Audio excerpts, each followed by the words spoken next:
We are recording. This should be fun.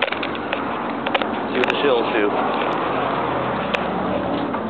Where's it's locked like it was last time. She locked it out of me. Hey, Daniel.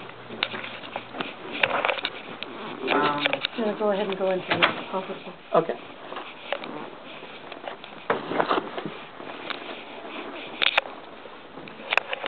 The meeting's in the office? Of course it is. Okay.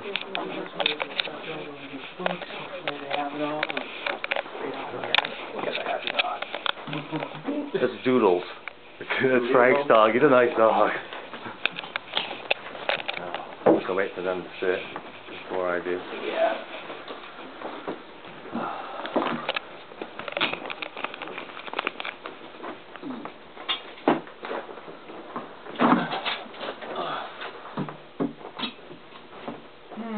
No.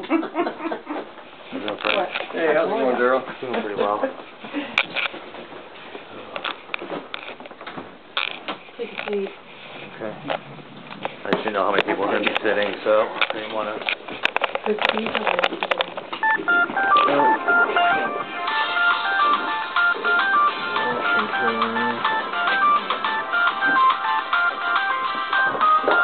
Sorry about that. We get everyone to power off cell phone. Right. Randy's got it. What's the reasoning behind the... Randy's allergic to the electronic waves. That's crazy. Well, I may just not even come in here if you don't have equipment on. Well, I'm telling her to power off. Okay. Well, I've got a bunch of notes on here, so... Is it right to leave this going? I don't know if I like it. I'll just handle the noise. Power off, please power off everything else. It's for health reasons, not for recording.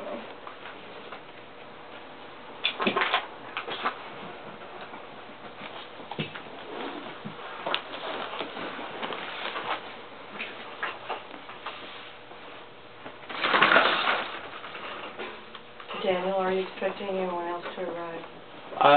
No, I have no knowledge of anybody else that's planning on showing up at the moment, so... We'll begin. I'm going to make an opening statement and go over the procedures for the Credentials Committee that was established at the convention in April. The qualifications for delegates were, number one, that you would be a registered Republican.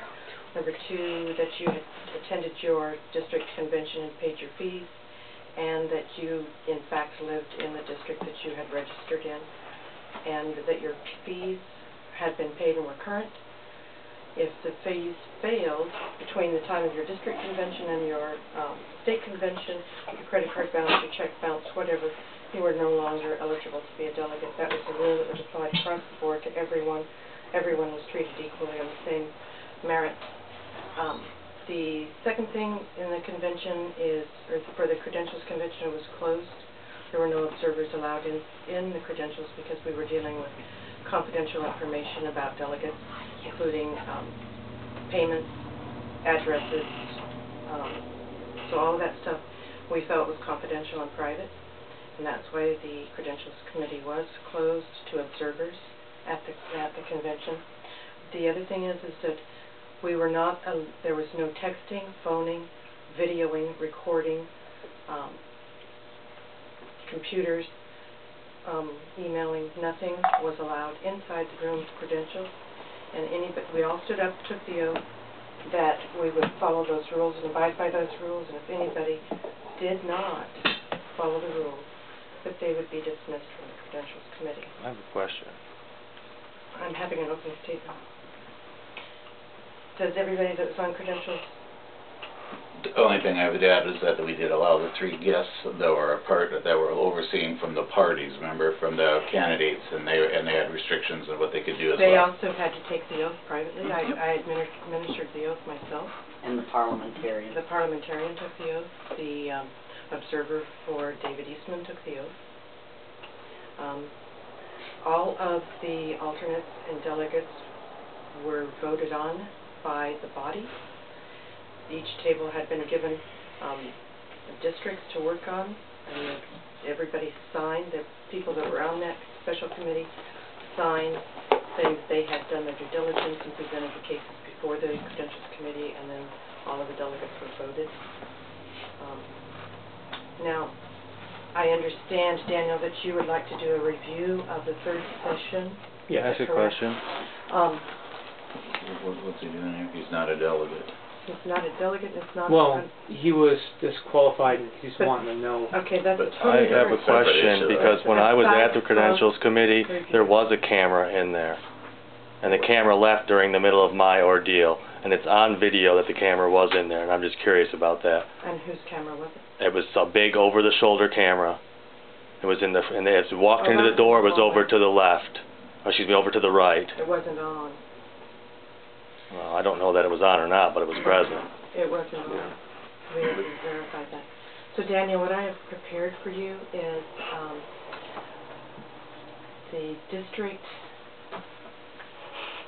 I guess you can slide this on down to Daniel, and I'll go over that with you.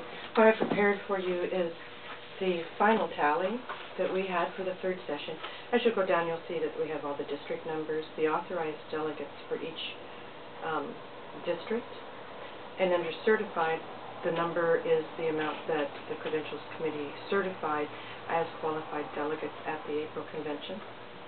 And then elected alternates, you have that number behind each district. Some of the alternates had paid on that day in April.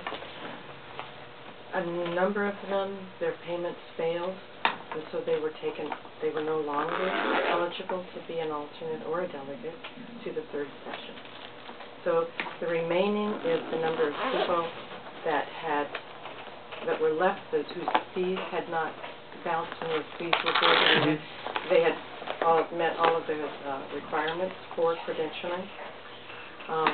The third session is, as you'll flip your page over, you will see that I've given you tally sheets from each. We had 7 books at the table, districts 1 through 5, and the tallies as they signed in. There was, as you know, you were there, as they signed in, a tick mark was made that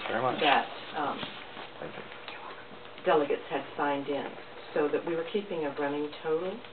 Then at the end, when the credentials had closed at 10:30, we went through, and top page is, as you'll see, you can see from page, you'll go to page 1, District 1, there were 3 delegates. Then you'll see that we had put 3 delegates. Yeah. And it's good for you to go ahead and review, count, make sure that the slash marks were in fact counted correctly, and that at 10:30 we moved up approximately the balance of the alternates that had signed in. So all of the alternates got moved up, and you'll see those check marks are in there too. Some of them had put in 11 plus 1, which would be 12. Some of them were done a little bit differently, but all of the alternates that were waiting, in fact, did get moved up. No one, to the best of my knowledge, that was a qualified alternate. If someone had, there was occasion, I think Chris Kirka was supposed to be on a higher list on an alternate below him got moved up at State Convention in April. What happened there is, apparently when they were going to find the alternate replacement, Chris wasn't around, and so they took someone below him. When I realized that, when he showed up for the third session and we counted that there was room for him to come in, we did seat Christopher. So I handmade him a delegate badge, actually, and then I just held on to Ethan Perry's until I knew that he was, in fact, getting his delegate badge, and I took it to him. So we did move up. So we moved up everyone that was eligible to be moved up. And as you'll see on the certified delegates, the numbers there, we did not have, except district, we did not have a district that had 100%. District 16 would have, if you would have sat me. Kirk Wickersham did not show up. I'm Delegate, never yeah. decredentialed. No more, Daryl. Oh. Sir, I'm here.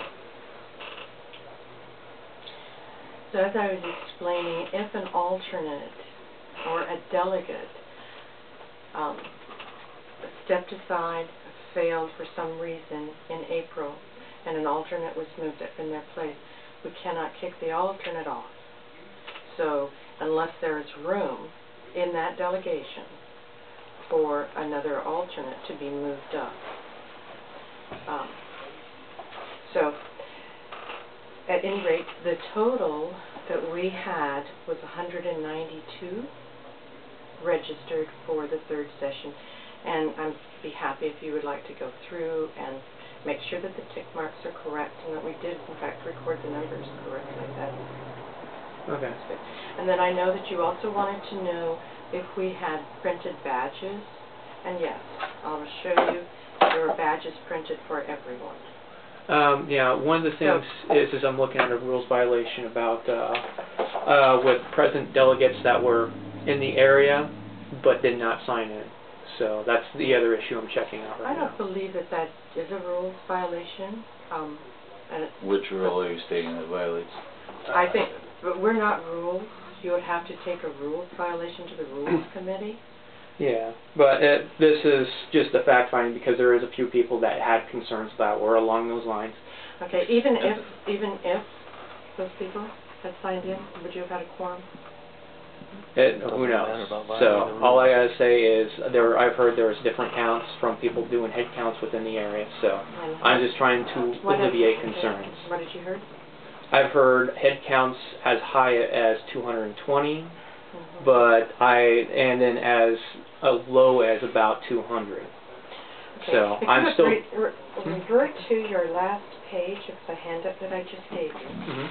It says the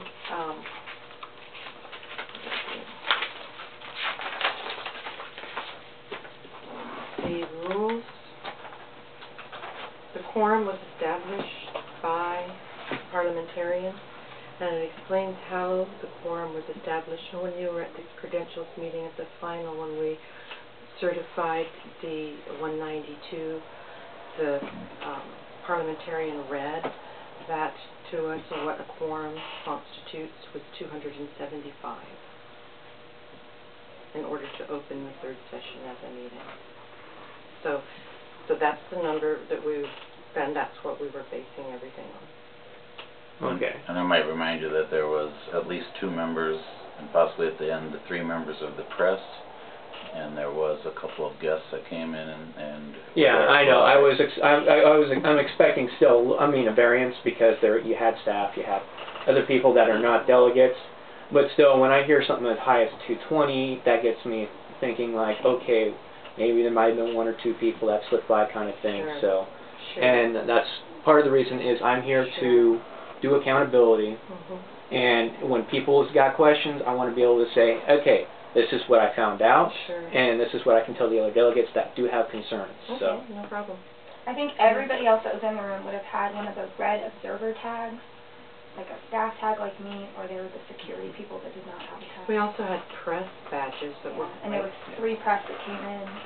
So, I mean, that could be about 15 to 20 people. That sounds about right to you. Well, and if you went from the opposite end, since you were out in the room and I saw you were observing what was going on outside the room, quite frankly, much more than you were observing what was going on inside the room, okay? So, because I was watching and was with you part of that time. Was there anyone that you saw who had their badge, who had all their credentials, whatever, that was denied access to the room? What was it? Well, she got in. Most of the people that did have, issues, they were cleared up. Was there anybody that had a purple badge that we had sat through, how many of us in credentials, including yourself, you were behind us, was there anyone that was denied access to the room? Not to my knowledge. No, because the answer is no. There were only 2 handmade delegate badges that I personally made with the pink Sharpie and then walked the people over to the floor. So that was the only problems that I heard of, besides the 2 people from District 25 that were just upset that they were not allowed because the convention payment failed. So they were sitting there the whole time in the alternate room, but they were not alternates or delegates. So. Okay. Those are the only unresolved conflicts that came up that I knew about anyways, for those two people in 25. So after your review of our tallies, if you see any questions or have any problems with those, by all means, let us know. Yeah, well, I would also like a chance to review the books real fast, too, on the sign-ins. I don't believe we're going to be able to do that because it is private and confidential and not... Most information that is handed And to the everyone- Republican Party is available by public domain. I could show you how to access This is and all not that stuff. public domain. And if you do, you may, for that, you can take that to the Rules Committee, but the Credentials Committee had already established the procedure that everything remained confidential and secret and that there would not be a list made who was there because that is private and confidential information for the person. So for that, we wouldn't be able to do that. I do know, though, however, that you can contact... Evan had spoke with Randy some time ago and got a list of alternates and delegates. So from the numbers, from your familiarity with the people that were on the floor, the people that you knew, that's the best I can do for you because I can't let you have this information. It won't be copied. It can't be photographed. It can't be nothing. So, You can't look at it? and you know, that's what we had already, that was the procedure with credentials. It's that procedure, if you have fault with that procedure, then you would take it up with the Rules Committee. Okay, yeah, because the thing is I was denied access to the Credentials Committee for the entire morning, so I missed out. No, you weren't. No, you were not. You were not. I said you Well, we that's had... a fabrication, Daniel. Stop Daniel, it. that's not true. You came back behind the table and you said, No, I meant credentialed. Saturday. I meant during the first convening, because I missed out on all the stuff that happened in the morning on Friday, April 27th, I think it was. Because we're doing a within district swap that Randy okayed at the SEC meeting the previous night, and there was an issue happened. So I don't know everything that happened in the morning. So that's the other thing. Well, fortunately we repeated it on Saturday. Yeah. We repeated it several times. I do know that separately, Katkin gave you the oath as well. So, Yeah, I was there for the oath. So, okay. I'm not sure if we did make any decisions Friday morning. We were into Friday afternoon before we started No, deciding the things. decisions with how credentials was going to be conducted. That's the thing. So. Oh. Yes, it took an Ow. hour and 45 minutes on one issue by one person. And then it took 2.5 hours. We ended up wasting all Friday morning, and you didn't miss a thing. I'm not sure. But she was there for part of that because I was the one who came out and got you out Yes. the front Right. and helped finish up the swap and made sure that you were there and you worked on my committee. I can tell you this, there wasn't any secrets that went on in that hour and change or whatever it was that you were not then given information on throughout that whole day. And I know because you were there working with me. Yeah.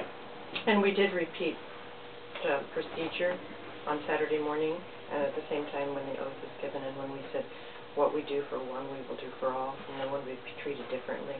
We're here on our honor and integrity to correct an accurate vote and record. So, and that's what everybody on the committee did. So if you have any other questions, once you have an opportunity to review, please feel free to contact us. Yes, sir. I'm not on credentials or anything. I'm just speaking as a person that was What's a member your of the... My name's Sean Godfrey. I was a delegate from District 23. Sean what? Godfrey. Oh, Godfrey, okay. One of my concerns is that at the original convention there was a credentials report that was approved on the floor, and there were many from those lists who were subsequently denied credentialing, and from what I'm aware of, there was no additional credentials committee that met to deny them credentialing. And they were denied credentialing coming into the They were meeting. denied credentialing on the procedure that had been established in April. And that number one that I had repeated in my opening statement, you were a Republican, registered Republican, and your address was at the address. You were in the district. You, in fact, lived in the district where you were. And and that your payment for the convention fee and your district fee had cleared, and that we had a lot of failed payments. If your payment failed, you cannot be a delegate. That's just simple. Well, I understand that, but there was a list of credentialed delegates that were approved on the floor. You have to provide those names. And give us at a later time. But let me say something. I'm here because I'm the Rules Chair, Interim Rules and Standing Rules Committee Chair. Anything that you think might be inappropriate or irregular needs to be addressed in writing to the Rules Committee. It can't be taken up directly with credentials, so it would be inappropriate. Okay. And we have, as I think everybody knows, we have as our parliamentarian for the convention, Thomas Burke-Walsh, who, point of fact, did write the book, Robert's Rules of Orders, and we've been referring everything to him to make sure we do things appropriately. So, again, that's really not even a question for this committee. It's a question, was the procedure followed, and that'd be something to address to the Rules Committee, and then appropriately investigate by them. Being outside of the Rules Committee, would I have standing to do that, or would it have to be somebody that's inside the Rules Committee to address that? No, it doesn't have to be somebody that's in. We need a written request, or complaint, or allegation, or something. Okay. And depending on the nature of it, either the Rules Committee would take care of it, the Standing Rules Committee would take care of it and rule on it themselves. They would seek consultation with Mr. Balch if it was something more obscure than we're normally used to dealing with, or if it appeared to have any legal ramifications, it would be referred to party counsel. Okay. Thanks for answering my question. Okay. I have a question. Daniel, you can contact me. Well, it was in regards to like the seating of delegates. I was never officially decredentialed. It was said many times that I wasn't. District 9 had 10 delegates. Kirk Wickersham did not show up. I feel like I should have been sat. It was never addressed. This kind of goes on to what you had said, you know, on last Saturday, that I was not seated because they couldn't leave the space open. Yet I was never an alternate. I was actually a delegate. I paid all my fees. Everything was done on time at the PPP.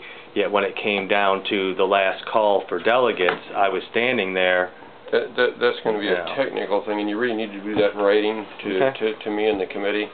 No problem. Because that's kind of a conundrum that I don't I mean, to me, I didn't realize it at the time. I had no idea of it. It came to me afterwards once I realized that Kirk actually wasn't there. But had you been, was it true that you had been removed, or that something had happened prior? I was removed because of not anything that I had done, and that's all on video. I implore you to watch it. Yeah, the possible and the probable sequence, Daryl, would be if you were removed and if somebody else, some other alternate, and I don't know if this was moved into your position, then you couldn't have been recertified later. Well, they recertified Justin Caro, who's one of our national delegates. He was decredentialed and he was recertified. Because after investigation, we discovered that his payment actually had been good. The bank had made an error. The bank, in writing, said it was our error. He did present good funds, and what it was, and I'm an ex-banker, so I can understand how these things can happen. They had what they call a fraud prevention. It was fraud alert. I know what it was. Yeah, and I'm pretty good friends with Justin. So. Yeah, the fraud prevention stuff at the bank created a situation. Right, but you're not saying your situation was the same as his. I'm saying he was decredentialed. But also nobody was seated at that point. He was not seated till he gets to national, so we weren't dealing with him. Yeah, that was apples and oranges. That was the situation. Was his funds, were his funds good, and would he be able to go to Tampa? So that's why we issued you a heavy fund. Because you were never able to participate. You weren't one of the people that. Yeah, we went to great lengths to try to make sure that we knew what happened there. Nobody was trying to be unfair to anybody. We went out of our way to make sure that Justin's situation was handled appropriately. Okay. Okay. Thank you all for coming. And thank you for having us. Well, I'll be in further contact with, if I get anything more specific, I'll be in contact with the Rules Committee with getting more information, so, and it's not going to change anything. And then, as I think kind of important to keep in mind that it still would have needed 275 forms. Yeah, well, as I said, right now I'm just trying to sit here and hold hold people accountable for, on both sides, I mean, on all sides. The thing is I'm hearing a lot of complaints, so it's... As an advocate for whom? Yeah, who's making... I mean, you're a part of this committee, Daniel. Yeah, well, I'm hearing from, what was it? So you need to, even on your situation, you need to be very specific. When you come in and say that you want something, you better be very specific about a person's name, what the procedure was, and how, so that someone can address the need. And we want those things cleaned up. But you can't be generic, like, I'm hearing rumors, I was walking down on Spinard and someone said something. I mean, you have to be very specific. And here, I can tell you that no one was denied access into that room that day. And I will tell you that this 192, no matter how many times you count it, will still end up being 192. But let's say for giggles, it was 194. Where are we? This time would be better served helping our candidates, right?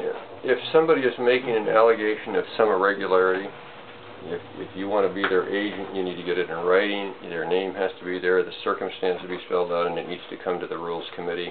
And again, same answer as I gave to Daryl. It will be handled appropriately. If it's something that's appropriate for the Rules Committee to just rule on, they will.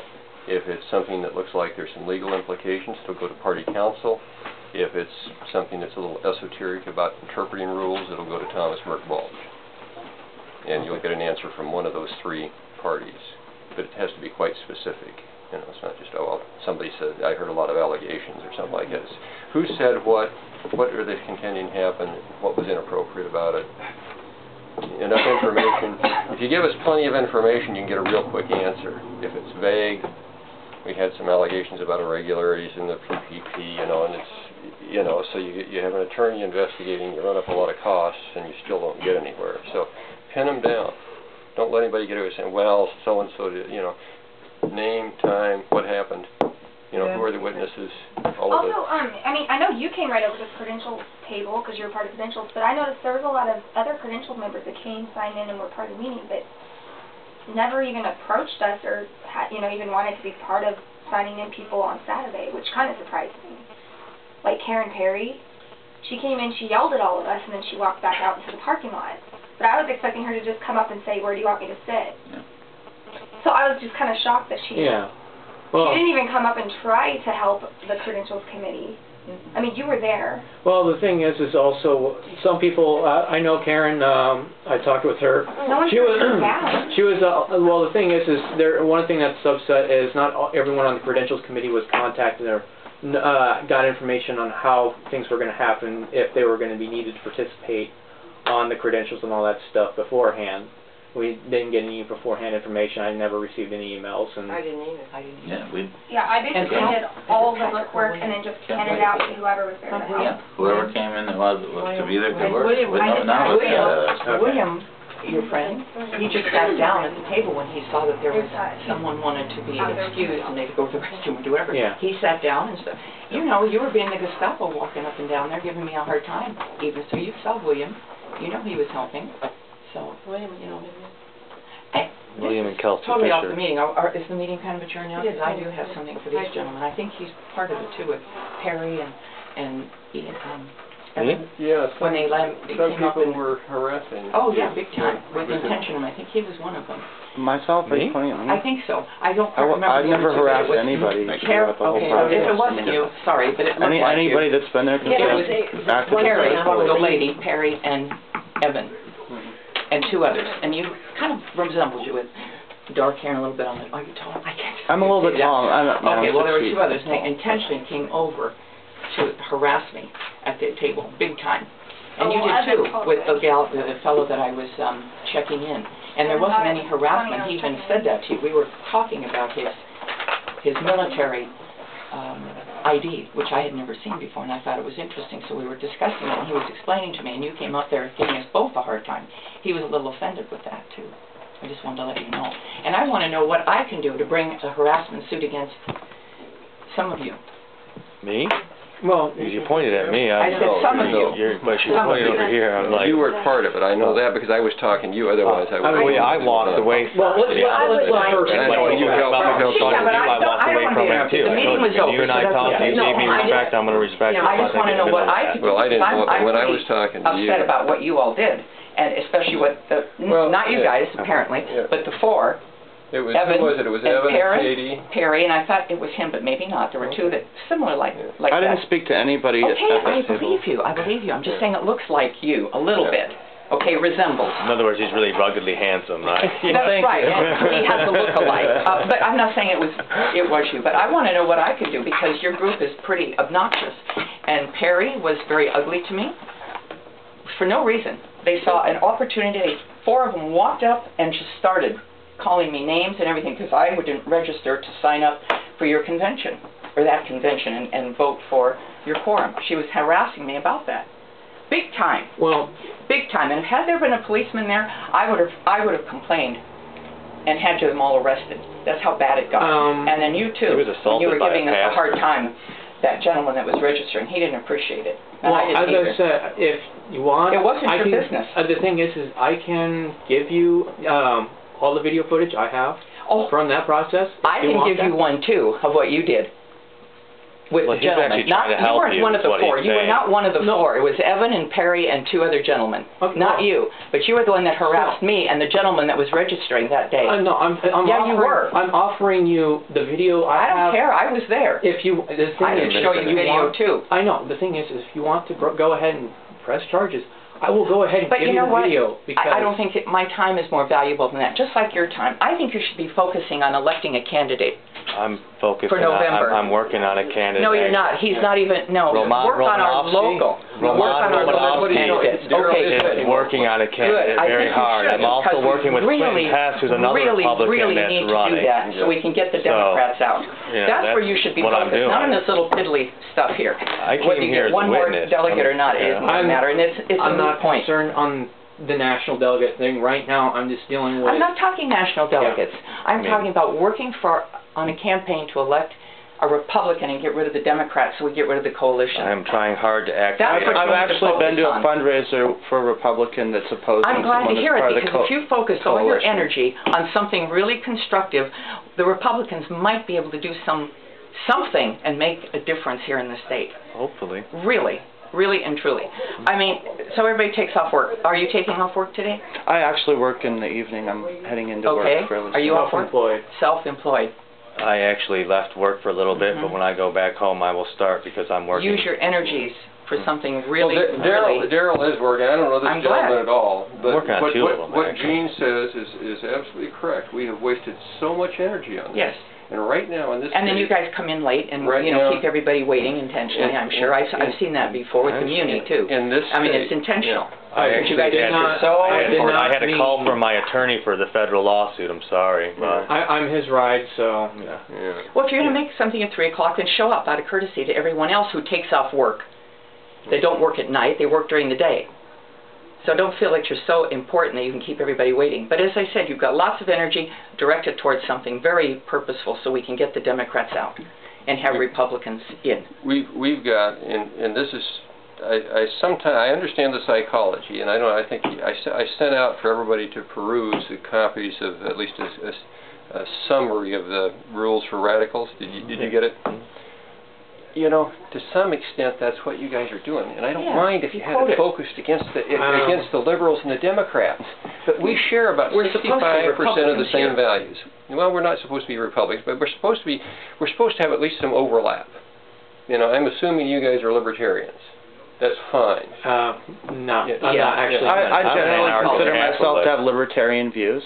And I think I do share a lot, to some degree. a lot of stuff. It just seems like Ron Paul was a libertarian, and he changed to be running on the Republican ticket. So most of you are libertarian, and we do have some libertarian leaning. Ron Paul's been a Republican for over 30 years. He's run, but he's no, he's not continuous. He's been a libertarian. Well, the first time I ever encountered him, in 1988, he ran as a libertarian. I remember that. I've been around. But when he was reelected since 1996, he's been a Republican. He was a Republican for.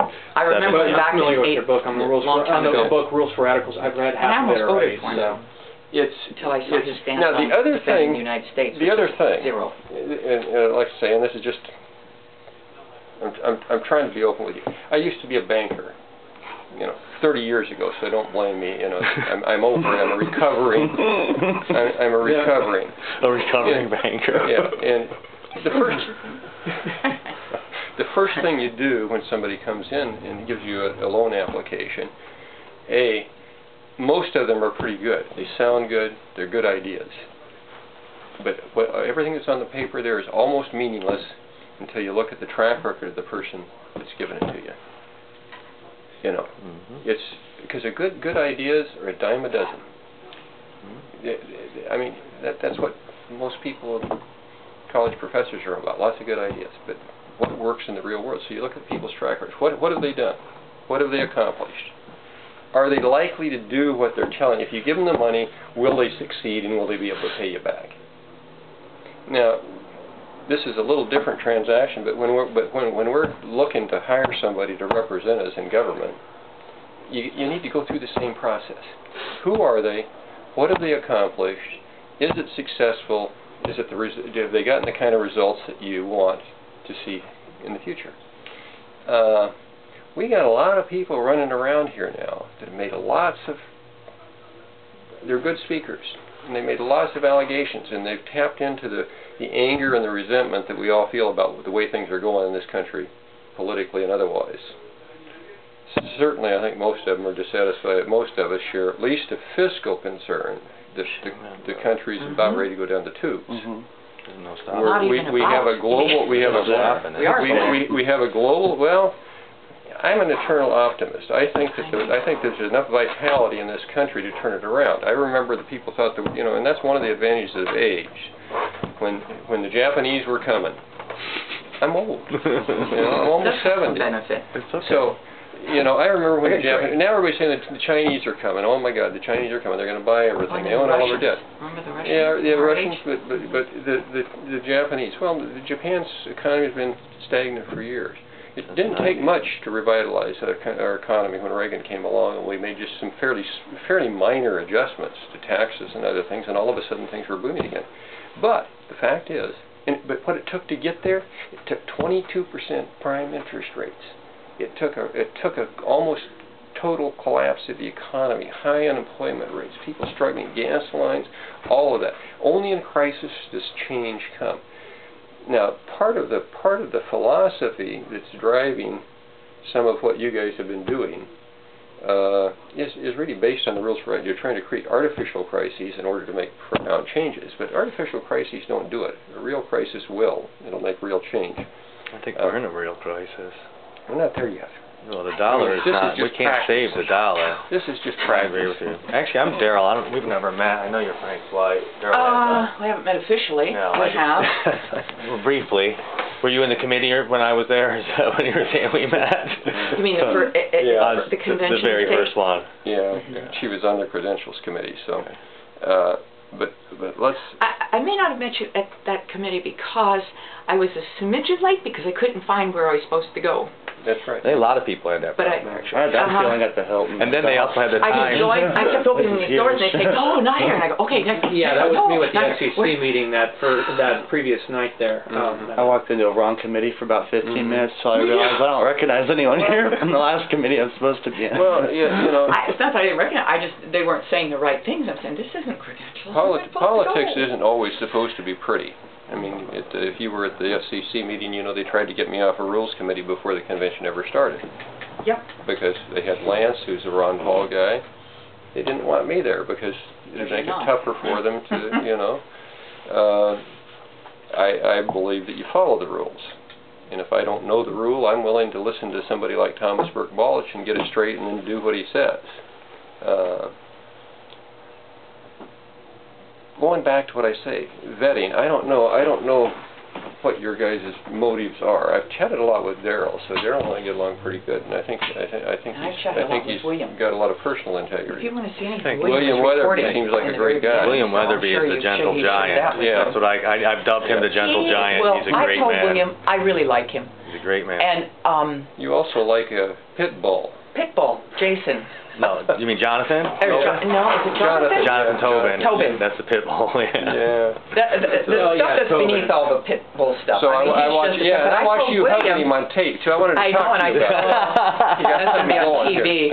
But I told William that he is a good speaker. He's got the right personality. He's calm, kind of like you. He's calm and he sounds good. He has a lot of potential. And I said, just channel it and work to get good candidates in this election. I'm actually proud of Roman. We got to fight against Harriet Drummond, but she is. That's who we're You're fighting. working for Roman? Huh? You're working for Roman? Yeah. Okay, good, because Harriet is bad evil. news. I've known her for years. Yeah, She is that's bad news. what we're working against, but you know, we're going to fight the good fight. You've got a tough battle. We're going to fight the good fight. Well, let me say something here, because what I'm concerned and you don't about. have us on video, but if you do, I'd like you to see it when you walked across the table when I was registering that fellow. No, I'll go back over. I mean, my first. Okay, you didn't have it on then at the time. I know you. You know, but if you look at, you know what I'm talking about. If you look at the Senate, either, because we were having a nice little personal chit chat, and you were just like Gestapo. That's my dad. That was my dad called himself actually the Gestapo, because he was pretty disciplinarian. So you know, perception becomes reality. Real cool. So I think that's how I ended up having some integrity was because of that. Thanks, Dad. Oh, I'm pretty sure what you did too, but I don't think it's on tape. Anyway. But if it is, I do want to see it. Well, as I said, I'll send you all the footage I got. Well, I don't think you have it. You can look at it first. I'm not interested in all your footage. I'm just interested in that exchange between us when I'd recognize the guy if you mention his name. He's round-faced, older, bald-headed, had a leather jacket, ex-military.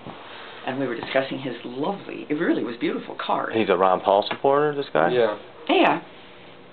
And that's why he was coming unglued, because he thought I was giving him a hard time because he was trying to register and yada yada. Daniel thought what's going on here? And the guy was kind of, whoa, what's his problem? I got a pretty good. We were having a nice discussion about that card. I was very impressed because I have never seen that card before, and I really wanted to study it and look at it because I thought it was impressive with the seal of the United States on it. I've never seen one. Probably just a good-looking guy. I know my wife. Because he was in the service for over 20 years. He said that's why he had that card.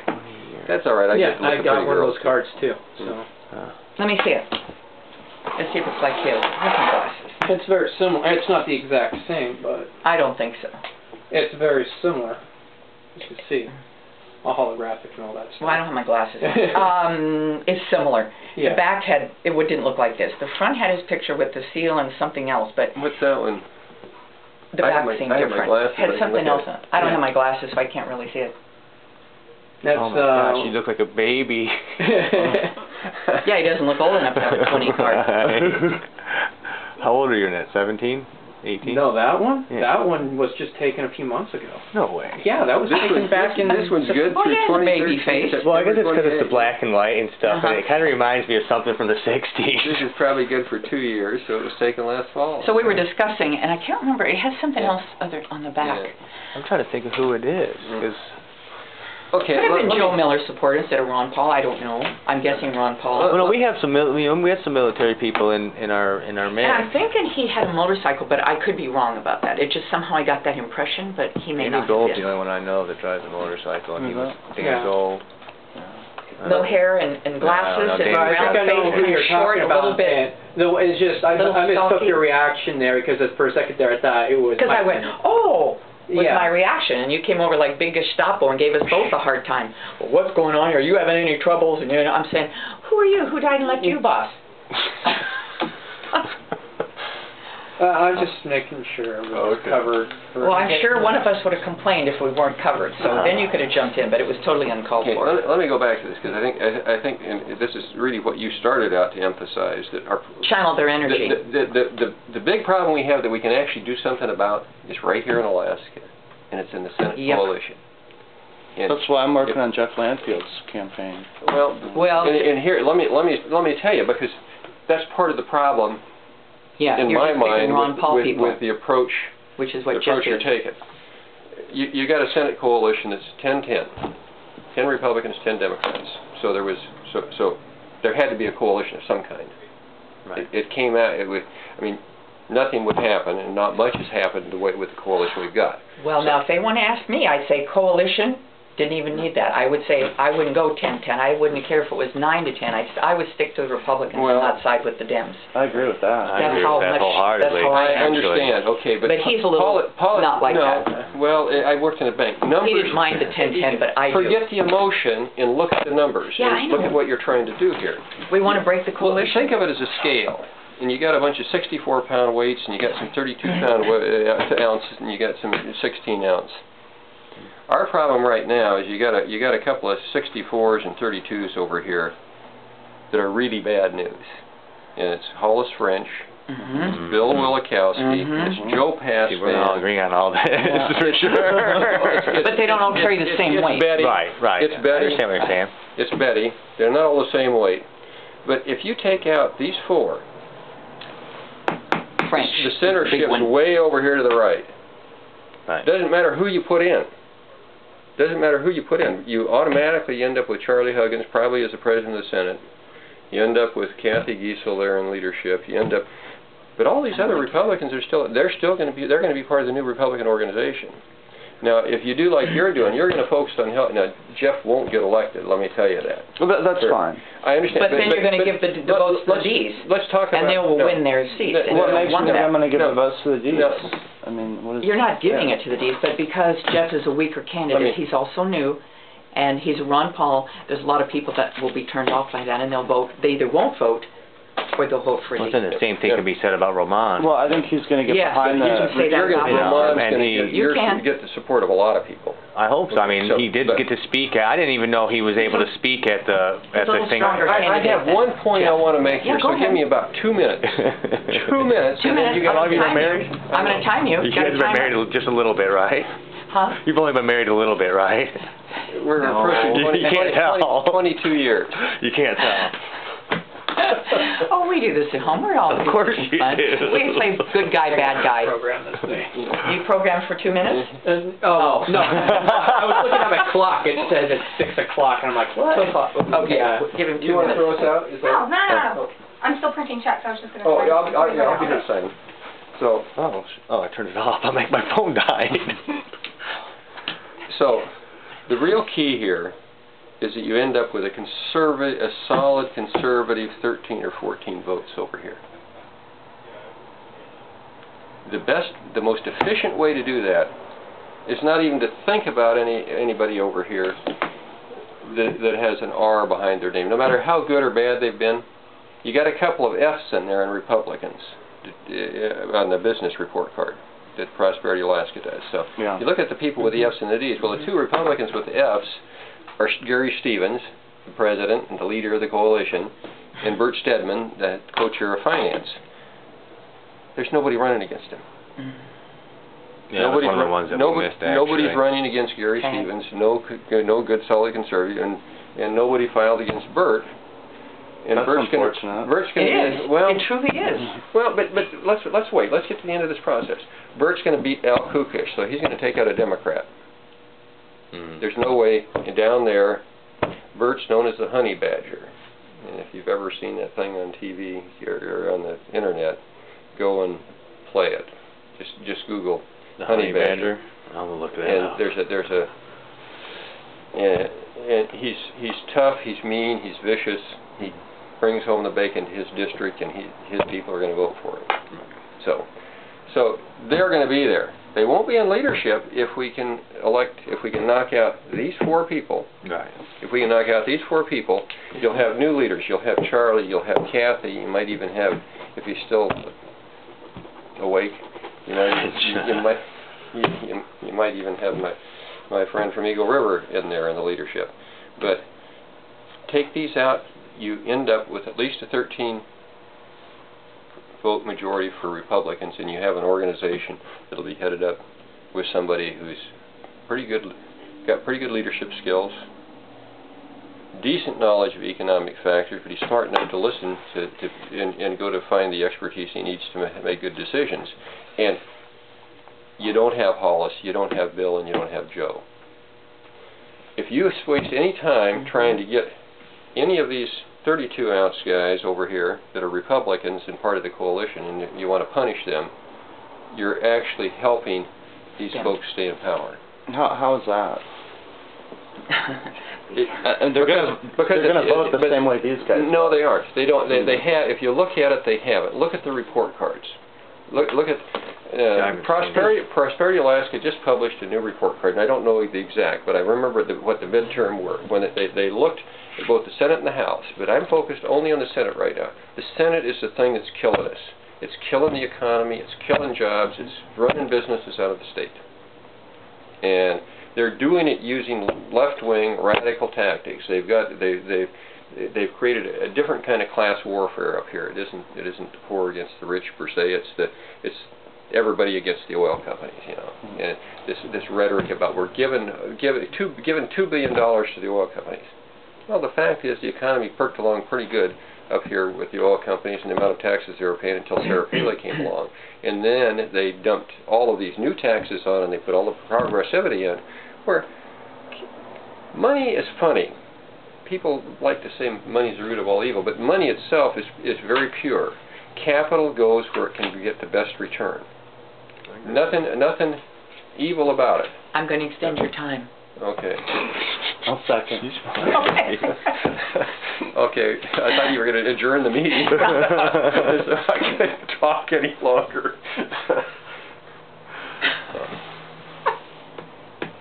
The most bang for the buck is total focus. Yeah. You get rid of these 3 or 4 people, you've solved half the problems we got. So how do you guys think we can get rid? I want to hear how they think we can get. One last question. Okay.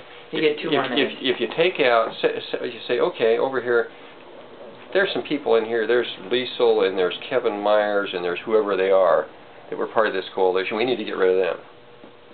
Well, if you get rid of these 3 guys and you get rid of 3 people over here, you're probably going to end up in the same kind of stalemate situation you were before.